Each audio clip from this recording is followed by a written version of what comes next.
So over the past few decades, I've been making a study of leadership,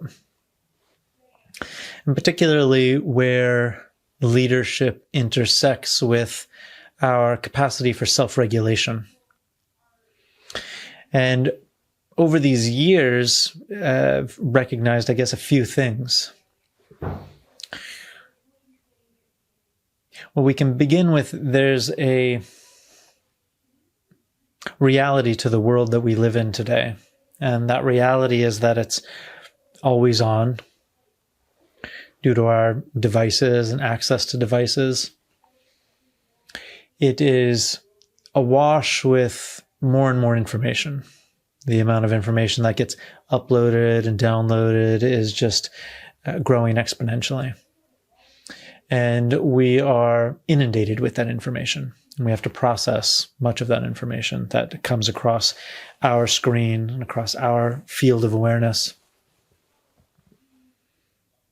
So things are always on and they're speeding up. So it's not only that they're always on, but we're always dealing with more. And depending on our position in life, the information that comes across our screens and across our attention is important. It's important to our livelihood, and it's important to the people we support and the various stakeholders we have obligations to.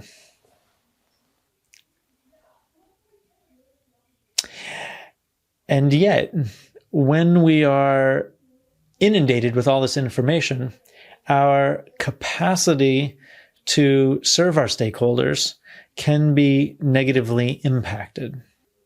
We have a tendency to throw our nervous system into almost a perpetual state of fight or flight. Whereas we might, rightly or wrongly, imagine that in some bygone era, there was more rest time, less fight or flight time. Today, at any time during the day, we can look at the news or look at our email or just think about the work that we have to do and thrust ourselves into a keyed up, activated state where we're pumping adrenaline and norepinephrine, epinephrine, and so on through our bodies. And when we do so, we know a few things happen. It shuts down our access to our neocortex, which is the seat of our executive function and our creativity, and even a portion of our empathy. And we bypass all of that, so the information is just going straight to our amygdala, which allows us to make decisions very quickly. But they're decisions based on a data set which may or may not be accurate, and our interpretation may or may not be contextually helpful. So as leaders, people find themselves in this situation where the very capacities they need, which have been noted over and over again, quality decision-making, creativity to see situations in new and novel ways, empathy, providing an open space and forum for people to share ideas, creation, a space of psychological safety, giving appreciation, asking for input, asking for feedback. So everything I just named, all of these things, really to do them effectively and to do them in a way that is, we'll say, believable and not just parroting a script, requires that the nervous system and our general mood be in something of a down-regulated, we feel comfortable, we feel at ease, and we feel safe, so much so that we can create an environment of safety. When we are in that state of fight or flight, we tend to be defensive, reactive. We might even have tendencies toward being critical. We want to command and control. We don't have much patience. We err on the side of efficiency. even at the expense of creating safety and empowerment. So that's a predicament. We need a set of skills to navigate the world effectively in our leadership, and yet we are not categorically, but for the most part, wired for this fight or flight in response to the type of information coming our way. So what do we do? What do we do about that? We know it. So what's the antidote? Well, we could say an antidote. There's probably a variety of antidotes. We could say an antidote is perhaps as old as life itself. Perhaps it's as old as the first organism.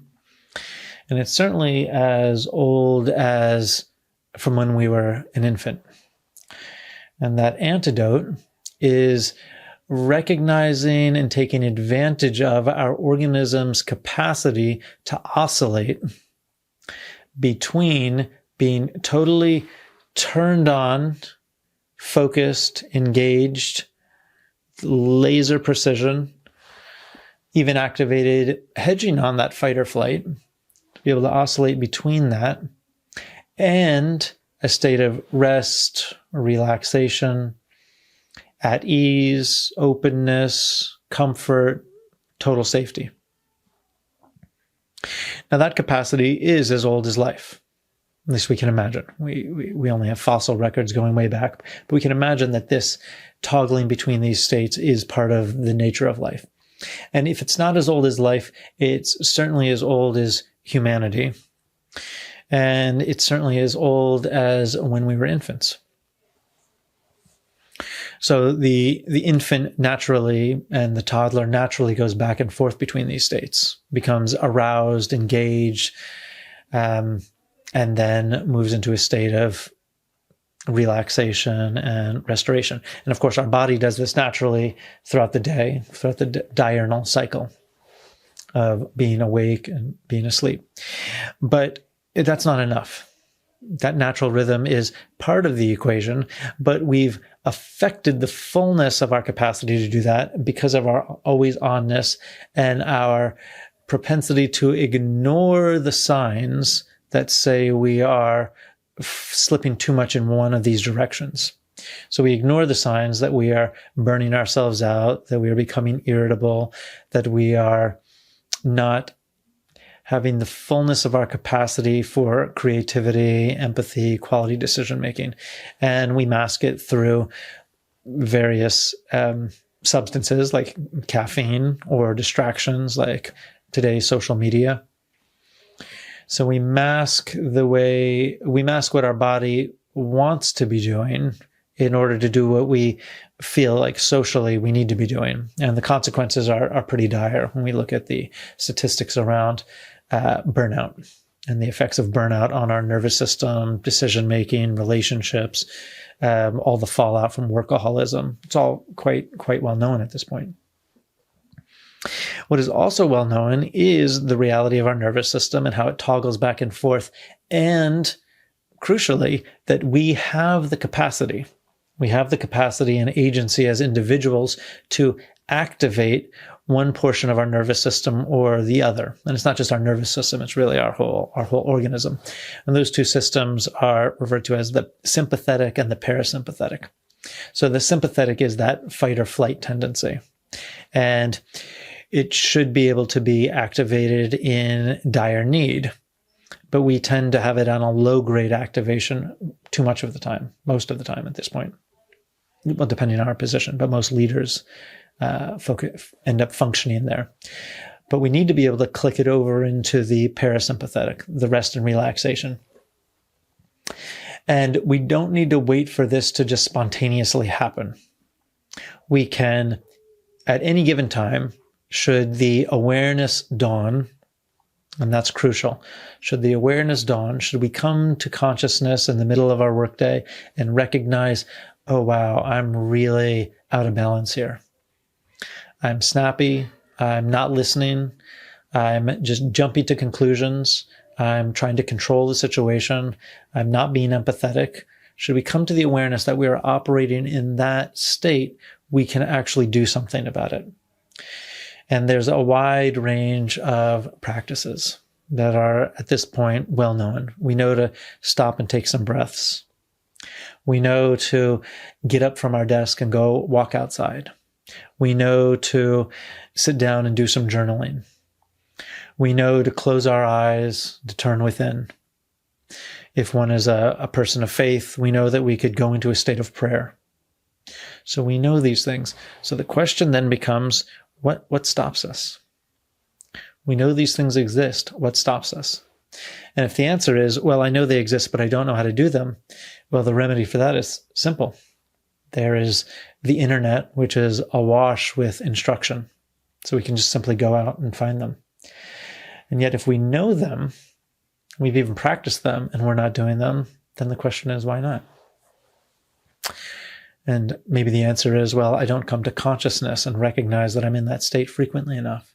So then the question becomes, how might we? How might we bring more awareness throughout our day, that we have those moments of waking up, stepping out of the slipstream of our daily activity to take those breaths?